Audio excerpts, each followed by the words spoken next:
ஈரானில் உள்ள கிஷ் தீவில் தமிழ்நாட்டை சேர்ந்த 600க்கும் மேற்பட்ட மீனவர்கள் சிக்கி தவித்து வருகின்றனர். தங்களை மீட்க தமிழ்நாடு அரசு நடவடிக்கை எடுக்க வேண்டும் என வீடியோ வெளியிட்டு குமரி மாவட்ட மீனவர்கள் கோரிக்கை விடுத்துள்ளனர்.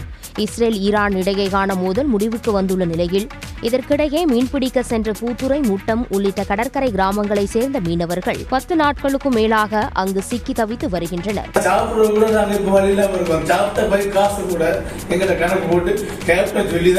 முதலாளி கேட்காது, அப்பதான் பாஸ்போர்ட் தருவேன் அப்படின்னு சொல்றாங்க. இதுக்கு நாங்க என்ன செய்யணும்? நாங்க இப்போ நடுத்தூர்ல நிற்கிறோம். 10 என்ன செய்யணும்? ஏதாச்சும் ஒரு நல்ல முடிவா இருக்கு. எங்களுக்கு எப்படியாச்சும் ஊர்ல எனக்கு 800 ரூபாய் பாருங்க. எனக்கு இதுக்கு மேல எனக்கு ஒன்று நாங்க அனாதை போல நாங்க நிற்கும். உணவின்றி தவிப்பதாகவும் பயண செலவுக்கு போதிய பணம் இல்லை எனவும் குமரி மீனவர்கள் வேதனை தெரிவித்துள்ளனர். தஞ்சையில் போலி உரம் தயாரித்து விற்பனைக்காக பதுக்கி வைத்திருந்த குடோனுக்கு வேளாண் அதிகாரிகள் சீல் வைத்தனர். சேலம் மாவட்டம் தலைவாசல் பகுதியில் கடந்த 20ஆம் தேதி ஆட்டோவில் உரம் விற்பனை செய்யப்பட்டது. ஆய்வில் அந்த உரம் போலியானது என தெரிய வந்தது. இதையடுத்து உரம் விற்பனை செய்தவர்கள் கைது செய்யப்பட்டனர். விசாரணையில் தஞ்சை மாவட்டம் வடக்கு வாசல் பகுதியில் ஆனந்தராஜ் என்பவரின் உர குடோனில் இருந்து எடுத்து வரப்பட்டு விற்பனை செய்தது தெரிய வந்தது. இதையடுத்து தஞ்சையில் போலி உரம் தயாரித்து விற்பனைக்காக பதுக்கி வைத்திருந்த குடோனுக்கு வேளாண் அதிகாரிகள் சீல் வைத்தனர். களிமண்ணாலான ஒரு பொருள், அது நம்ம நீங்கள் சாம்பிள் செக் பண்ணாலே தெரியும், தண்ணியில் 1 நிமிஷத்தில் கலந்துடும். மணல், களிமண் இது கலந்து குருணையாக்கி அதை கொண்டு போய் உர பேக் போட்டு விற்கிறாங்க. இதுதான் அதில் இருக்கிற பொருள் சார். இது நம்ம விவசாயிகளுக்கு எந்த விதத்துலையும் விவசாயத்துக்கு யூஸ் ஆகாது. போலி உரம் தயாரித்து விற்பனை செய்த ஆனந்தராஜை கைது செய்த அதிகாரிகள் விசாரணை நடத்தி வருகின்றனர். ஒரு நாள் ஒரு நொடி கூட அண்ணாவை விட்டுக் கொடுக்க மாட்டோம் என அதிமுக பொதுச் செயலாளர் எடப்பாடி பழனிசாமி உறுதிபட தெரிவித்துள்ளார். மதுரை முருக பக்தர்கள் மாநாட்டில் பெரியார், அண்ணா குறித்த விமர்சன வீடியோ ஒளிபரப்பப்பட்ட போது அதிமுகவினர் அமைதியாக இருந்ததை அடுத்து கண்டனம் வலுத்தது. இந்நிலையில் அதற்கு விளக்கமளிக்கும் வகையில் எக்ஸ் தளத்தில் பதிவிட்டுள்ள அதிமுக பொதுச் செயலாளர் எடப்பாடி பழனிசாமி, எங்கள் பெயரிலும் கொடியிலும் மட்டுமல்ல, எங்கள் குருதியிலும் குடியிருக்கும் பேரறிஞர் அண்ணாவை விட்டுக் கொடுக்க மாட்டோம் என உறுதிபட தெரிவித்துள்ளார். கல்வி முறைகளிலும் வேலைகளிலும் இதுவரை இல்லாத அளவில் மிகப்பெரிய மாற்றத்தை செயற்கை நுண்ணறிவு தொழில்நுட்பம் ஏற்படுத்தும் என்று தகவல் தொழில்நுட்பத்துறை அமைச்சர் PTR பழனிவேல் தியாகராஜன் தெரிவித்துள்ளார்.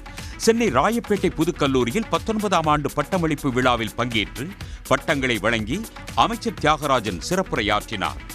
செயற்கை நுண்ணறிவு தொழில்நுட்பம் கொண்டு வந்துள்ள வளர்ச்சியில் முக்கியமானது என்னவெனில் அது அளவில் அடங்காத டேட்டாக்களை வைத்திருப்பதுதான் என்றார்.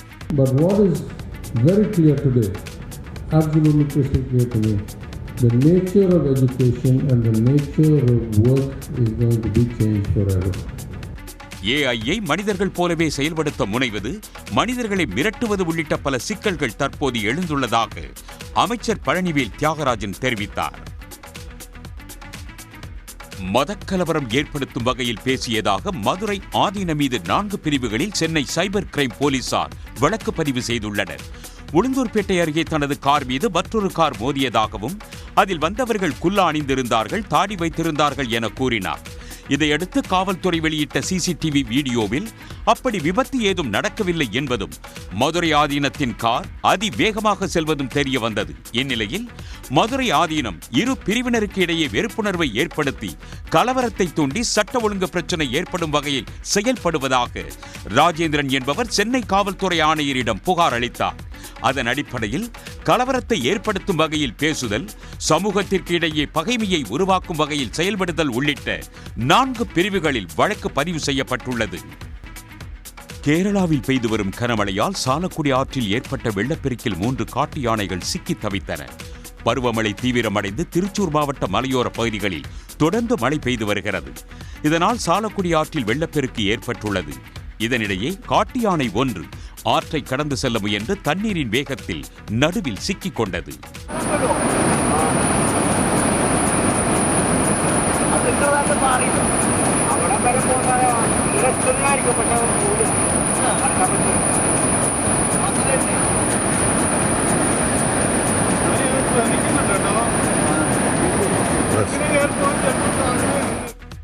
சுமார் 3 மணி நேரமாக வெள்ளத்தில் சிக்கி தவித்தது. பெரும் போராட்டத்துக்கு பிறகு காட்டு யானை அதே கரைக்கு மீண்டும் சென்றதாக தெரிகிறது. இந்தியாவுக்கு எதிரான டெஸ்ட் தொடருக்கான இங்கிலாந்து அணியில் வேகப்பந்து வீச்சாளர் ஜோஃப்ரா ஆர்ச்சர் சேர்க்கப்பட்டுள்ளார்.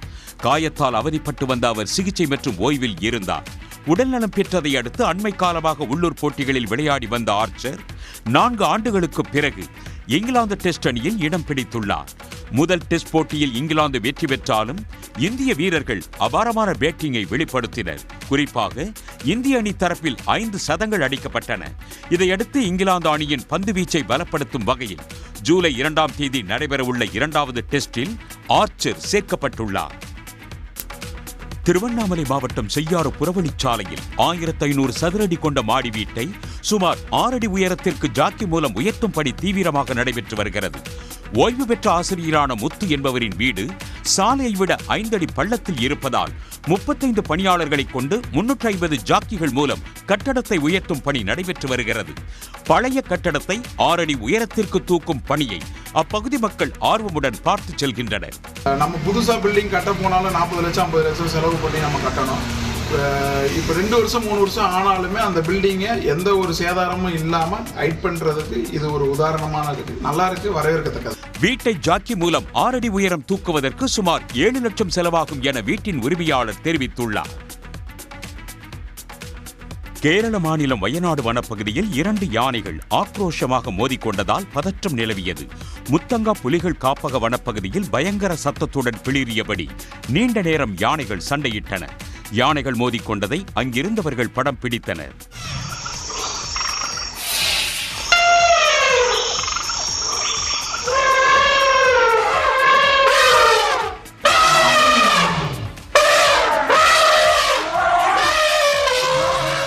யானைகள் மோதல் குறித்து தகவல் அறிந்ததும் அங்கு சென்ற வனத்துறையினர் நீண்ட நேரம் போராடி யானைகளை பிரித்து தனித்தனி வனப்பகுதிக்குள் விரட்டினர். திரையரங்குகளில் படங்கள் வெளியான 3 நாட்களுக்கு ஆன்லைன் விமர்சனத்தை தடை செய்ய உத்தரவிடக் கோரி தொடரப்பட்ட வழக்கை சென்னை உயர்நீதிமன்றம் தள்ளுபடி செய்துள்ளது. இந்த வழக்கை தமிழ் திரைப்பட தயாரிப்பாளர்கள் சங்கத்தினர் தொடர்ந்திருந்தனர்.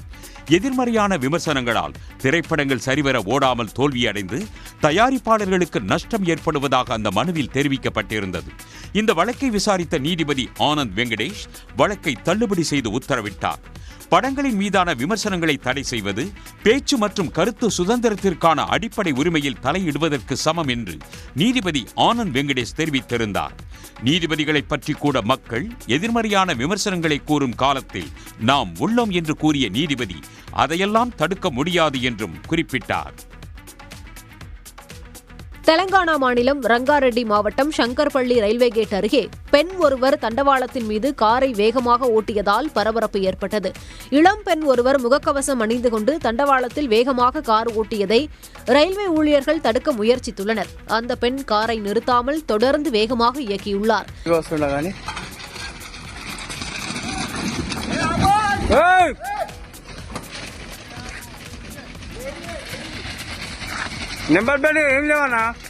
அவ்வழியாக பெங்களூருவிலிருந்து ஹைதராபாத் நோக்கி எக்ஸ்பிரஸ் ரயில் வந்த நிலையில் லோகோ பைலட்டை எச்சரித்து ரயிலை நடுவழியிலேயே நிறுத்தினர்.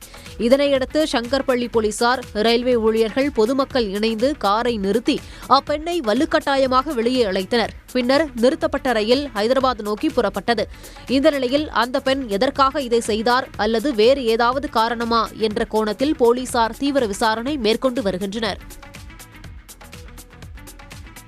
மகாராஷ்டிராவில் கடந்த ஆண்டு நடைபெற்ற சட்டப்பேரவைத் தேர்தல் தொடர்பான வாக்காளர் பட்டியல் மற்றும் வீடியோ பதிவுகளை 1 வாரத்திற்குள் தர வேண்டும் என்று தேர்தல் ஆணையத்திடம் காங்கிரஸ் கட்சி வலியுறுத்தியுள்ளது.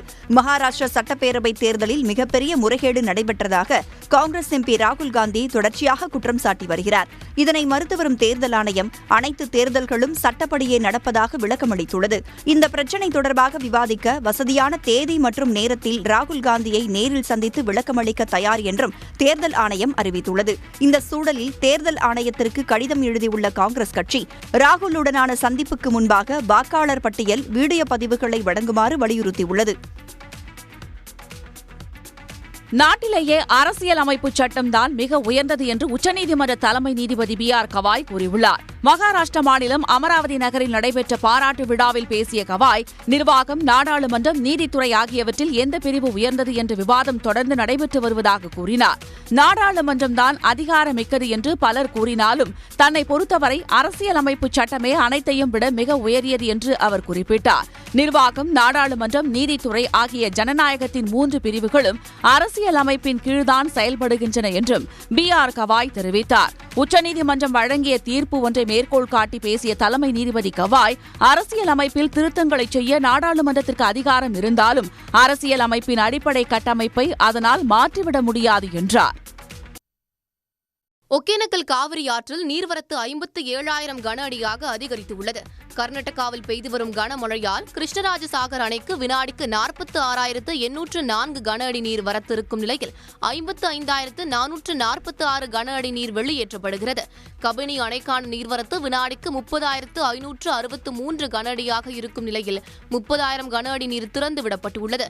மொத்தமாக 2 அணைகளிலிருந்து காவிரி ஆற்றில் 85,446 கன அடி நீர் வெளியேற்றப்படுகிறது.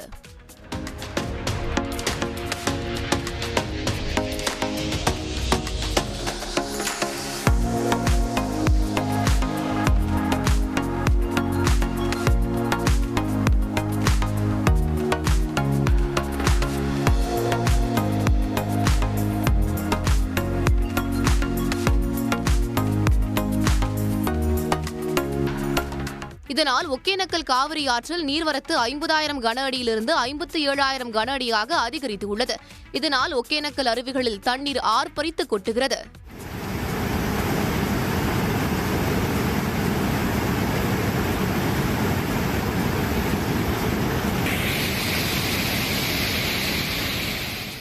எனவே பரிசல் சவாரி செய்யவும் அருவியில் குளிக்கவும் விதிக்கப்பட்டிருக்கும் தடை தொடர்வதாக அறிவிக்கப்பட்டுள்ளது.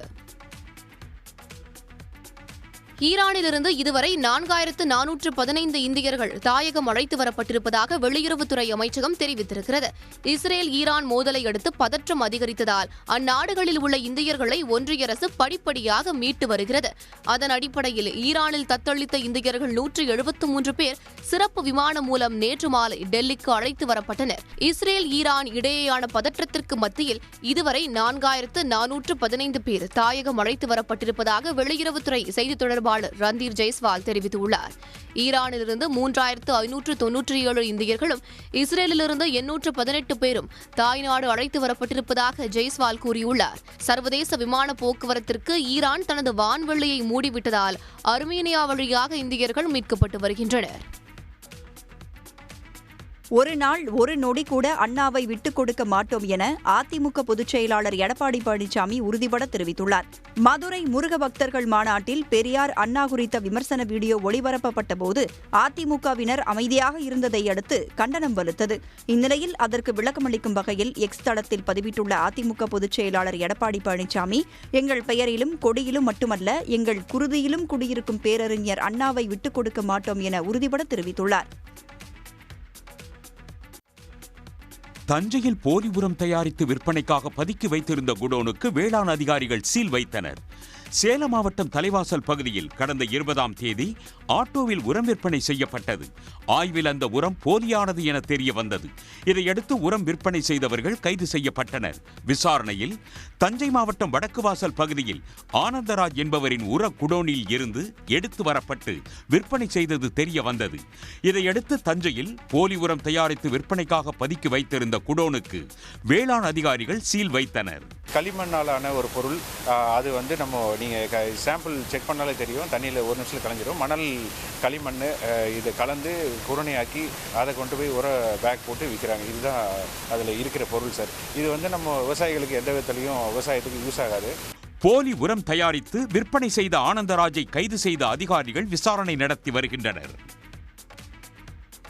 மயிலாடுதுறை அருகே ஒழுங்குமுறை விற்பனை கூடத்தில் குறைந்த விலைக்கு பருத்தி கொள்முதல் செய்வதாக கூறி விவசாயிகள் சாலை மறியலில் ஈடுபட்டனர். குத்தாலத்தில் உள்ள ஒழுங்குமுறை விற்பனை கூடத்தில் பருத்தி மறைமுக ஏலம் நடைபெற்றது.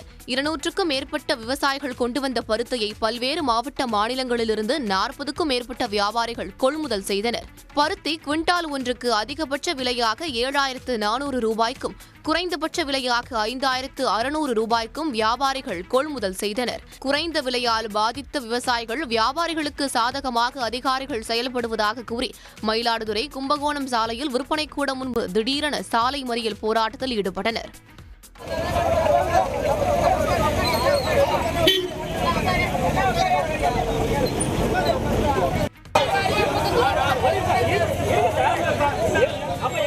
பேச்சுவார்த்தைக்கு முன்பு சாலை மறியலை கைவிட்ட விவசாயிகள் குறைந்த விலைக்கு ஏலம் போன பருத்தியை விற்பனை செய்ய மறுத்து மறு ஏலத்தில் கலந்து கொள்வதாக தெரிவித்தனர். நாமக்கல் மாவட்டம் ராசிபுரத்தில் அமையவுள்ள மினி டைடல் பூங்கா கட்டுமான பணிகளை மேற்கொள்ள தமிழ்நாடு அரசு டெண்டர் கோரியுள்ளது. தமிழ்நாட்டின் தகவல் தொழில்நுட்ப சூழல் அமைப்பினை மாநிலம் முழுவதும் விரிவுபடுத்தும் வகையில் 2ஆம் மற்றும் 3ஆம் நிலை நகரங்களில் மினி டைடல் பூங்காக்கள் அமைக்கப்பட்டு வருகின்றன. அந்த வகையில் விழுப்புரம், தஞ்சை, சேலம், தூத்துக்குடி மாவட்டங்களில் மினி டைடல் பூங்காக்கள் அமைக்கப்பட்டு செயல்பாட்டில் உள்ளது. இந்நிலையில் நாமக்கல் மாவட்டம் ராசிபுரத்தில் 34 கோடியே 75 லட்சம் ரூபாய் மதிப்பீட்டில் தரைத்தளம் மற்றும் 3 தளங்களுடன் அமையவுள்ள மினி டைடல் பூங்கா கட்டுமான பணிகளை மேற்கொள்ள அரசு டெண்டர் கோரியுள்ளது. இந்த டைடல் பூங்கா மூலம் 600 தகவல் தொழில்நுட்ப பணியாளர்களுக்கு வேலைவாய்ப்பு கிடைக்கும் என்று எதிர்பார்க்கப்படுகிறது. 12 மாதங்களில் இந்த கட்டுமான பணிகளை முடிக்க டைடல் பூங்கா நிறுவனம் திட்டமிட்டிருப்பதாக கூறப்படுகிறது. தமிழ்நாட்டில் பிஇ, பிடெக் உள்ளிட்ட பொறியியல் படிப்புகளுக்கு விண்ணப்பித்த 3 லட்சம் மாணவர்களுக்கான தரவரிசை பட்டியல் இன்று வெளியிடப்பட உள்ளது. அண்ணா பல்கலைக்கழகத்தின் கீழ் இணைப்பு பெற்ற பொறியியல் கல்லூரிகளில் உள்ள அரசு ஒதுக்கீட்டு இடங்களுக்கான கலந்தாய்வை தொழில்நுட்ப கல்வி இயக்ககம் நடத்துகிறது. இந்நிலையில் பொறியியல் படிப்புக்கு விண்ணப்பித்த மாணவர்களுக்கு கட் ஆஃப் மதிப்பெண், இடஒதுக்கீடு அடிப்படையிலான தரவரிசை பட்டியல் இன்று வெளியிடப்பட உள்ளது. சென்னை கிண்டியில் உள்ள தொழில்நுட்ப கல்வி இயக்குநராக அலுவலகத்தில் உயர்கல்வித்துறை அமைச்சர் கோவி செழியன் தரவரிசை பட்டியலை வெளியிட உள்ளார். தீவிரவாதிகளின் ஊடுருவலை முறியடிக்கும் வகையில் தமிழக கடலோர மாவட்டங்களில் சாகர் கவாச் என்ற பெயரில் நடைபெற்ற பாதுகாப்பு ஒத்திகை நிறைவு பெற்றது. நாடு முழுவதும் கடலோர பாதுகாப்பை உறுதிப்படுத்த ஆண்டுக்கு 2 முறை கடல் கவசம் என்ற ஆபரேஷன் சாகர் கவாச் என்ற பாதுகாப்பு ஒத்திகை நிகழ்ச்சி நடத்தப்படுகிறது. அந்த வகையில் தமிழ்நாட்டில் உள்ள 14 கடலோர மாவட்டங்களில் காவல்துறையின் சார்பில் பாதுகாப்பு ஒத்திகை நடத்தப்பட்டது. இதில் தமிழக கடலோர பாதுகாப்பு குழுமம், ஆயுதப்படை, தமிழ்நாடு சிறப்பு காவல் படை, கடலோர காவல்படை, குற்றப்பிரிவு போலீசார் என அனைத்து பாதுகாப்பு பிரிவினரும் பங்கேற்றனர். இதில் மாநிலம் முழுவதும் 35 இடங்களில் தீவிரவாதி போன்று மாறுவேடமிட்டு கடல் வழியாக ஊடுருவிய காவலர்களை பாதுகாப்பு பணியில் ஈடுபட்டிருந்த போலீசார் அடையாளம் கண்டு கைது செய்தனர். இந்த பாதுகாப்பு ஒத்திகையில் மொத்தம் 10,000 போலீசார் ஈடுபடுத்தப்பட்டனர்.